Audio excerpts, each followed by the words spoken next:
Hello and thank you for joining me today. Well, this is the Tuesday, March 29th edition of our video devotionals, and we appreciate you being with us today. And we call this Thankful Tuesday, and we do have a lot to be thankful for. And I did want to say thank you to all of you out there that wished me and my wife a happy anniversary. We celebrated 35 years yesterday, March 28th. We were married March 28th, 1987 in Ashburn, North Carolina, and it was a beautiful March day. And of course, we've been together now for 35 years. So some of you acknowledged that as you heard me mention it on yesterday's devotion. So I appreciate that. And we really do. We really mean that. And it was a blessing for you to respond like you did. So it is Thankful Tuesday.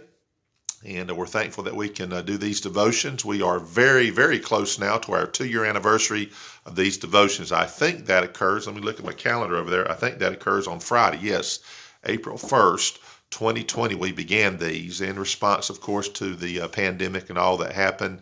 And here we are just continuing these on a daily basis. And we're just glad to be a blessing to you. So that being said, let's go ahead and jump into things here today. We're going to be in 1 Samuel chapter 24 today. My reading this morning was chapters 22, 23, and 24. And I'm going to give you something here from chapter 24. I believe I have 3 verses here. We'll begin in verse 10 and read down to verse number 12. So again, thank you for all who watch the videos, and we appreciate you very much. And again, if we can do anything in the matter of prayer, then let us do that. And with you, for you, and we would like to be able to do that if we can. Okay, so notice what it says here in 1 Samuel 24, verse 10. It says, "Behold, this day thine eyes have seen how that the Lord had delivered thee today into mine hand in the cave, and some bade me kill thee. But mine eye spared thee, and I said, I will not put forth mine hand against my Lord, for he is the Lord's anointed. Moreover, my father, see the skirt of thy robe in mine hand. For in that I cut off the skirt of thy robe and killed thee not, know thou and see that there is neither evil nor transgression in mine hand, and I have not sinned against thee. Yet thou huntest my soul to take it." And here's our last verse, verse 12. "The Lord judge between me and thee, and the Lord avenge me of thee, but mine hand shall not be upon thee." Saul, of course, was seeking to kill David, and there was this occasion where Saul had basically went to sleep in a cave, and David went down and literally cut a portion of Saul's robe off, and he left with that. And he had an opportunity to take Saul's life, and he says, "I'm not going to do it." And as we just read here, he says, "Look, I'm not going to put my hand against the Lord's anointed." And so here's just a simple thing, and I think I've mentioned this in the last 2 years of this. I think I've brought something like this to our attention. I give this illustration when I was a kid and growing up in this area. I attended Ashland Street Baptist Church, and our pastor was Bill Watson. And one Sunday night, I think it could have been a Wednesday night, but I think it was an evening service. He was reading the church covenant on the side of the wall. He was struggling with some of the words. I don't know why, if he couldn't see them or what it was, but on the way out, as we would file out and shake the preacher's hand, I said, just in passing, and I'm about 12 years of age or so, and I said, "Boy, you had a little bit of trouble with that, didn't you?" I don't know exactly what all I said, but something to that effect. And I may have even laughed about it. They've even joked about it. I don't remember, but something like that. Well, I went through the line, did my little thing, played outside with my friends, and then we got home. When I got home, my mother asked me, she says, "I want to ask you something. Did you say something to Brother Bill on the way out about how he was reading, or how he had some trouble reading that church covenant on the wall?" And I don't know exactly what I said, but I probably said, "Yeah, I did," and she says, "You know what, we don't critique." She didn't use that word, but she basically was saying, "You don't critique or try to tell the man of God something like that. That's not your place." And she says, "What you're going to do is you're going to call him up right now and you're going to apologize." Well, as I jokingly say to people, church went kind of long in those days, and this time it could have been 9 o'clock at night. And maybe even later than that, we stayed long, and we were often one of the last families to leave. We were close to the preacher, but she dialed up the phone, and I think she says something like, "Keith's got something he's got to tell you, and here he is." So she gave me the phone. That old rotary phone, you remember that? you put your finger in the hole and depending on what number, and you turn it and it click, make that noise come back. It was one of them old phones, and I put the receiver to my mouth and ear, and I said, and I think I started crying. I said, I'm sorry, I shouldn't have said what I said about how you read the church covenant. And I think he says, oh, don't worry about that. It's no big deal. And then I think they got on the phone. They just discussed some things, and could have discussed some things what I'm about to say right here.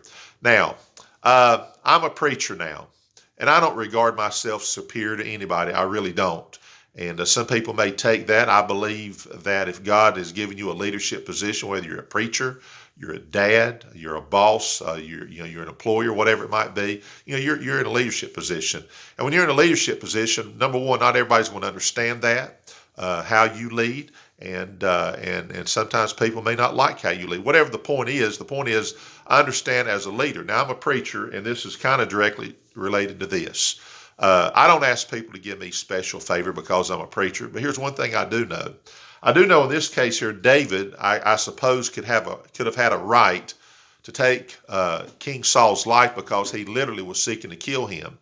But he says, I'm not going to do that. He says, what I'm going to do, this is the Lord's anointed, and I'm going to let the Lord take care of this. He said here, the Lord judge between me and thee, and the Lord avenge me of thee. So I know in this case, we're literally talking about the taking of a life. But let's talk about when we have disagreements, not just with a preacher, but with anybody. And, here's the thing. Here's the attitude. Here's the attitude I need to have, and I think this is the attitude you need to have. All of us need to have. When you get in a certain situation like that and you want to take vengeance, you want to lash out, and sometimes we do that wrongly. There's no doubt about it. There's times people misjudge you. They misjudge me. But I'll say this. When I look at this, here's a good rule. Here's a good practice. How about we just let the Lord take care of it? Let's let the Lord take care of it. Let's let the Lord judge it. And if there is a situation in which the Lord needs to avenge somebody, then let's let the Lord avenge, okay? That's not an easy thing to do, especially if you are falsely attacked or people go and they're in the wrong position. That's not an easy thing to do. But I'll say this, we need to be very careful, and I think we need to do what David did. Let's let the Lord take care of it. And we know the Lord did take care of it. We'll read further on as we get through the Bible. Saul's life will be taken, and I think that was the judgment of God there. But let's let the Lord judge, and let's be very careful. I will say this, especially if you're younger. I'll give you some advice as it was given to me. If I were you, I would treat the man of God with high respect, just simply because they are the man of God. I say that just like the Bible tells children that they should obey their mom and dad.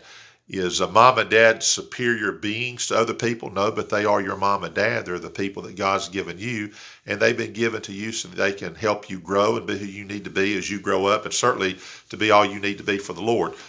Do leaders make mistakes? Yeah, they do. In this case, Saul is trying to kill a man by the name of David who is totally innocent.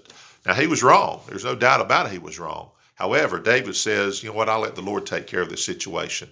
So that's something we need to probably need to be wise about. So I went a little bit longer today, but I think it's good advice for all of us. And I think if we let the Lord take care of more things than we try to take care of, especially without his help, without his intervention, without his guidance, then don't we sometimes make a lot of messes? So we'll let the Lord take care of things. So hope that helps you today. We'll see you tomorrow on Winning Wednesday, and hope everybody has a great day. You be safe, and hope you're healthy today. And God bless you. We'll see you tomorrow.